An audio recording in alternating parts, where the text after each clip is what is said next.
Good morning, students. It is the first day of May and the last day of the week. So, I got a couple things for you.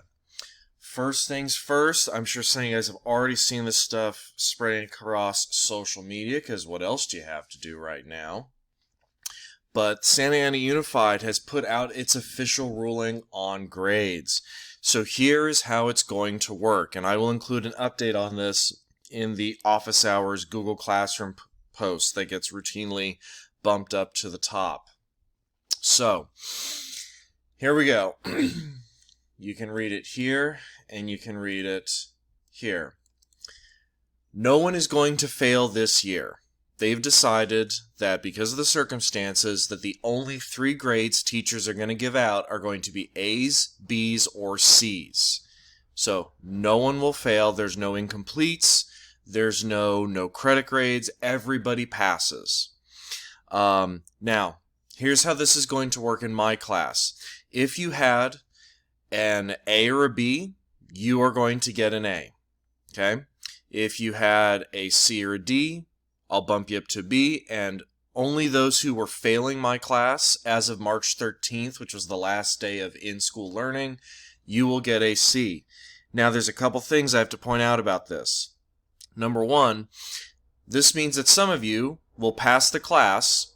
Some of you literally only pass the class because the world ended. So try to keep that in mind before you decide, okay, now I really don't have to do any learning. Those of you who are failing the class, this should not be a reason for you to continue to do absolutely nothing or for you to do even less. Okay? Instead, this should be oh good, I don't need to worry about it, but you should still be going on Classroom, you should and Canvas for other teachers, you should still be trying to learn, because remember, you still have stuff to do next year. If you're a senior, you have to go to some kind of college or go straight to work. Meaning that if you go 6 months without learning anything, you're not going to be in a good position. And please remember, seniors, that we are almost certainly, like 90%, going into a major recession. Do you really want to be the dumbest person at the job interview? Okay, don't let your brain turn to oatmeal. Keep paying attention, keep learning, get those skills, especially because these last couple weeks are all about personal finance. Okay, it's all about the stuff that you will use on a daily basis as an adult. Sophomores, you gotta come back next year. You still have to know things, guys. You got 2 years left. Okay, for those of you who had D's and C's, keep in mind, guys, that I am continuing to put work on Classroom and I am still giving you extra credit points for it. So if you do that work and turn it in, I will keep giving you points. And if you bump your grade up to an A or a B, I will give you an A. So remember, guys, a C means you passed with the bare minimum. A C is not an impressive grade. An A or a B is. So C is just, okay, they did the minimum. An A or a B says, hey, this person really knows what they're doing. They really got it. This is the kind of person that we want at our college or our job. So please try to keep those things in mind, guys.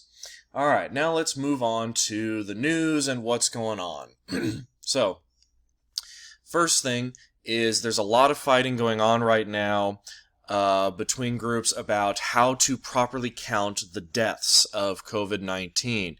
Now, basically, the two sides are the people who follow scientific procedures and pay attention, and conspiracy theorists. And after reading this article, I made the mistake of going in the comments section, which I recommend you guys just, never do, and spent about 5 to 10 minutes of my life reading a bunch of conspiracy theorists talk about how people are overblowing COVID-19 so that they can make this pandemic look worse than it is, because apparently these conspiracy theorists believe that what everyone really wants is to destroy the economy and make people unemployed, because, that always works out for everyone.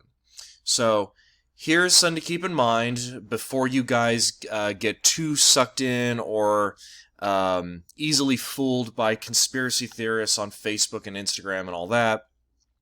Here's the thing to consider. Number one, There are definitely more infections of COVID-19 than are reported. Like, this is almost definite. We've been testing so poorly and so few. This is true. But it also means, so that means the death rate is lower, but it also means that more people have almost certainly died of it than we know, because COVID-19 is linked to breathing problems. So it's also linked to heart problems, and there's now evidence that it may cause blood clots, which can cause stroke and heart attack, which is, cardiac arrest, one of the leading causes of death in America. So keep in mind, we're definitely undercounting the people who've got it, but we're also undercounting the people who have died from it. Now, the conspiracy theorists are claiming that, COVID-19's only killed 60,000 people. That's how many people the flu killed last year. Right, but here's a couple things to keep in mind. That means that in 3 to, at maximum, 6 months, COVID-19 has killed as many people as the flu killed in 12 months. That's the first thing, so that means it's at least twice as lethal. But you also have to consider this. The flu kills 60,000 Americans, roughly, per year, and that's with no social distancing, everybody interacting with each other. So that's life going on normally. COVID-19 has killed 60,000 people after social distancing. We have shut the entire country down except for a couple of the red states. We have shut all the major population centers down, and it has still killed as many people in, at minimum, half the number of time. So that tells you how much more deadly it is. Now, this is just basic logic, but that's the problem with conspiracy theorists, is logic really has very little to do with it. It's more about their personal worldview. All right, so in more cheerful news, let's talk about sexual assault. Okay, so GovEcon kids. I do suggest, because some of you are going to be able to vote in the presidential election, God's help us all, in 2020, you definitely should be aware of your two choices. Now, the reason I bring this up is because of the allegations against the Democratic contender Joe Biden. So now the United States, and I hope you can hear the deep-seated cynicism in my voice. Sorry, truck going by. That America is almost certainly going to vote in November for two choices. One candidate who has publicly had very, very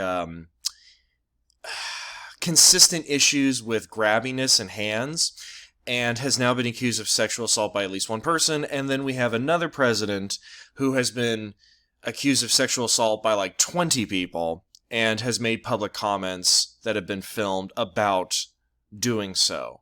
So our choices are between possible sexual assaulter 1 and possible sexual assaulter 2. I just want to point out to government kids that this is our situation. All right, let's move to something slightly better with the economy. So your economic news now is that retail workers at Amazon and Whole Foods coordinate a sick out. So econ kids, this should sound familiar. This should sound just like the labor strikes that we talked about right before we went off of in-class learning. So you can read about this and you get a brand new current example of exactly how this works. History kids, I got something a little different for you. Ubisoft game company dropped its most recent Assassin's Creed trailer. It's called Assassin's Creed Valhalla, which for those of you guys who don't know your mythology, that is a reference to the pagan Viking concept of an afterlife. So the newest game in this series, and this series is notable for its historical nature, sometimes very accurate, sometimes deeply inaccurate, but usually still fun. So you can check this trailer out to see how they're going to visit a time period in world history that people don't tend to know very much, roughly the 9th to 10th century Viking era in England. Alright guys, that is it for today. I don't have a particular entertainment one for you. I would say go through the Assassin's Creed game catalog. A lot of the older ones are very cheap, and see if one has a time period you're interested in. World History Kids, they do have ones that take place during the French Revolution and during the Industrial Revolution of England. So those would be two pertinent ones you can check out. Alright, guys, I know this was a long one, but there was a lot of stuff to cover. I will see you guys next week. And final announcement. And I will put this in my office hours post tonight. It will go up in a Blackboard call and text to you guys. But I will no longer be posting stuff on Monday, Tuesday because of family obligations. I will now be posting stuff on Thursday, Friday. So because there's no due dates, this doesn't particularly matter, really. But just be aware there's going to be a gap of a couple days next week as I'm shifting my schedule so that takes a little more pressure off me having to take care of my kid. So this will make it a little easier for me, and for you guys, you'll have a couple days to kind of focus on your other assignments or catch up on stuff for me. Alright guys, now I'm done, and I will see you next week.